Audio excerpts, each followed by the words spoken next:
Mr. Rivera for an introduction. Thank you, Mr. Speaker.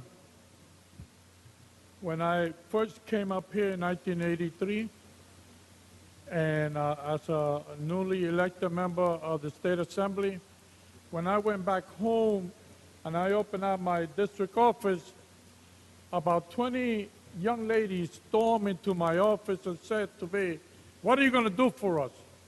One of them, her name was Elaine Johnson, a tall, outspoken African-American lady. And I said, "I cannot do anything for you because I'm taking inventory. I notice I need a typewriter, and if I get a typewriter, I need a secretary." So Elaine turned to one of the members of the group and said, "Well, we got you a secretary. Her name is Maria Byers. You know Maria, Mr. Speaker. She was a student at Monroe College. I immediately went over to Monroe College to see what the college was like. I couldn't get in because they were located in Morris Avenue, right off of Porter Road, a two-story building, and hundreds of youngsters trying to get in to apply for this college. Today, this college in the Bronx has 7 buildings in the Bronx alone. Today, this college has 20 buildings in New Rochelle, over 7,000 students. But it did not start with this Stephen Jerome. It started back in the turn of the century, the 20th century, when newly, I believe, arrived immigrants came to the West Farm section of the borough of the Bronx. It was by 1932 that Harry Jerome, his father, went to Fordham University, graduated Fordham University. A year later, in 1933, he felt that he needed to give back to the community. And he began what is known today as Monroe College. Mr. Speaker, yesterday we had a very good, healthy debate about dreamers, youngsters hoping to be part of an educational system in order for them to be successful. That part of the Bronx, and I say it was newly arrival, were predominantly Jewish community, Jewish American. A little bit to the north by the Bronx Zoo was Italian Americans. And our first college was built right next to the Bronx Zoo. Today, Stephen Jerome continues the good work that was started by the father. And if you allow me, Mr. Speaker, one additional second, I will make my doctor very proud of me because I will read from my iPhone a couple of notes that I made without the use of my glasses. Stephen Jerome became president of the college in 1966 as an instructor and held a number of positions, becoming president in 1978. He is a member of the College President Council for the Governor's Office on New York State Financial Aid, president of the Association of Proprietary Colleges in New State, a former director of Bronx Chamber of Commerce, a former member of the Board of Trustees of the Dwight Englewood School, and a former commissioner of the Accrediting Commission of the Association of Independent Colleges and Schools. I can go on. Let me share with you the accomplishment under Stephen Jerome. Monroe, these are the accomplishments. Ranked most affordable private college in New York State by U.S. News and World Report. Online bachelor's degree program ranked 3rd in New York State by U.S. News and World Report. 350 military veterans currently serve as students in Monroe College. 14,000 students have graduated over the last 5 years. The students are members who have come from 75 different countries in this planet. And I can go on. I can go on, Mr. Speaker. And I'm going to end it this way. He didn't end just by being an educator. He was concerned about what the Bronx looked like in those days. But he chose to continue to invest in a new Bronx. Yes, we are one of the 62 counties, and we have a lot that we can show off about. Yankee Stadium, but it don't stop there. Bronx Botanical Garden, it doesn't stop there. The Bronx Zoo doesn't stop there. We are the borough with the most community colleges and universities. He shared the Fordham Road Strip with none other with Fordham University. Fordham University on one end, and him at the other end on the west side of the Bronx. When we felt that we needed to create a business improvement district, he was concerned. How do we do that and not hurt or affect negatively the existing small business people? He became the anchor of the Fordham Road bid. I believe it was the first one that was put together in the Bronx, in the city, and it was under then our former friend and assemblyman, Roberto Ramirez.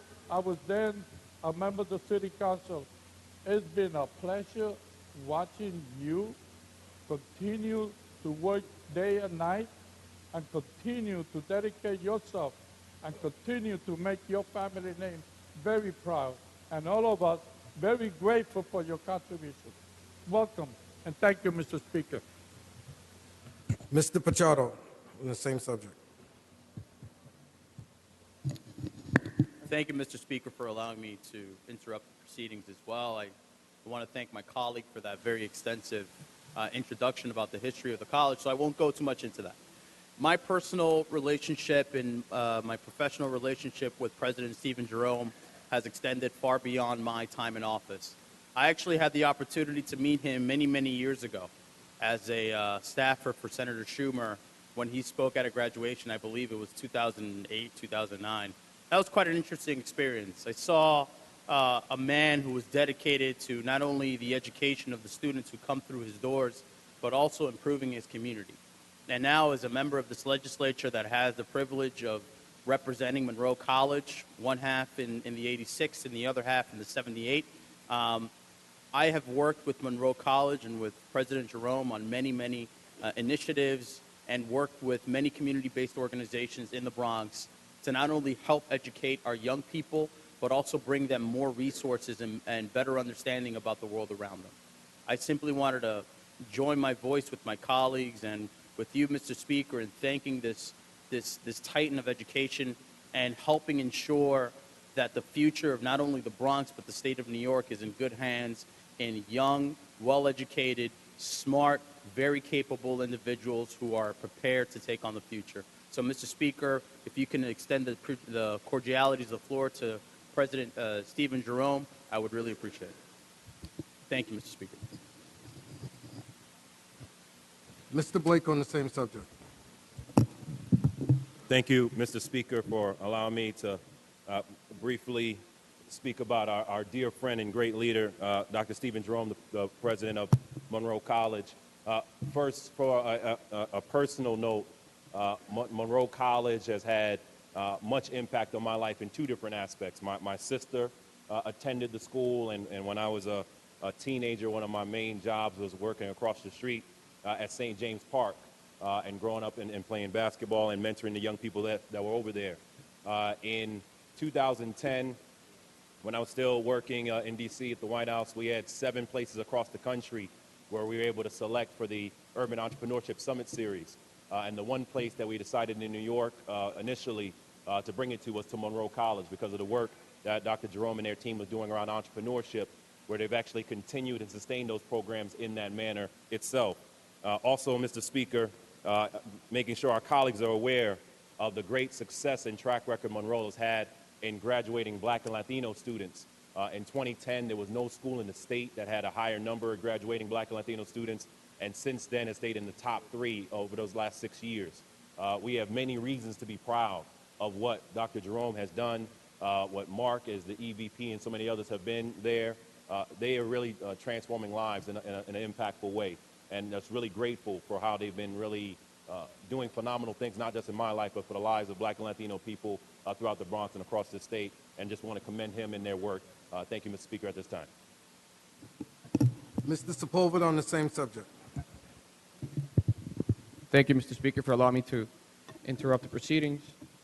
While I don't have, Monroe is not physically in my district, and my colleagues have stolen most of my thunder, especially Mr. Blake with some statistics, I have met with Dr. Jerome for many occasions, spoke about the Bronx, and although the Bronx has many universities, his university is the one that has the greatest outreach into our communities. They do programs with our local schools, and they whet the appetite of many young Black and Latino children in their interest to go into college and get the higher education. I am truly grateful to Monroe College for the great work they've done in the Bronx and in New Rochelle, and I'm truly grateful for the great outreach that they've taken special measures to make sure that our local children, our local high school students go on and get a higher education, if not necessarily at Monroe, but anywhere they want to go, but at least they're there and they provide programs where the kids go to the campus, and that's one of the ways that I got interested in going to college. So I want to thank you and the great work that Monroe does. Thank you, Mr. Speaker. Thank you. And I, too, would like to add a couple of comments and give the official welcome to President Jerome. For one, I want to thank him personally for when I needed a second job to make ends meet. He gave me the opportunity to be an adjunct professor at Monroe College. And many of the times, and particularly in conference, when I talked about my experience of being an adjunct professor was because of the experience at Monroe College. And I know that my colleagues have touched on some of the aspects of the impact that it's had in the community in the Bronx, particularly amongst students of color. But there's one thing that I really want to point out to where it really shows President Jerome's heart. I believe it was in 2006 or 7, he had a group of students come up and lobby us, and they talked about their concern. They talked about their concern with having to have remedial courses to be applied against the TAP. And it was really because of their advocacy, particularly to the members of the caucus, that we, in the budget that year, said that up to 6 credits of remedial courses for students wouldn't count against their TAP award. So it's those kind of things where not only was he the president of a college, but he showed that he really cared about the students and their well-being and their ability to afford to go to college.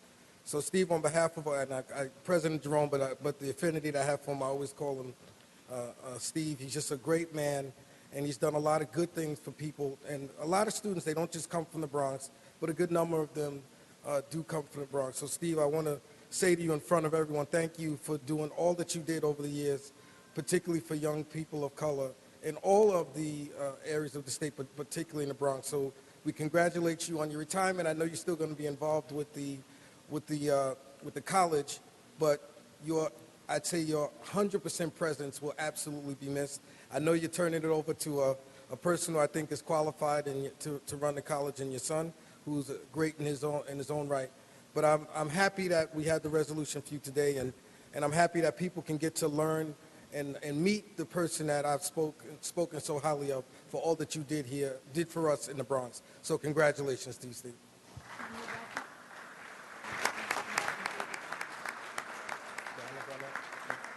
And I also want to mention Donna Garnett and David Conklin as well being here with him. Thank you.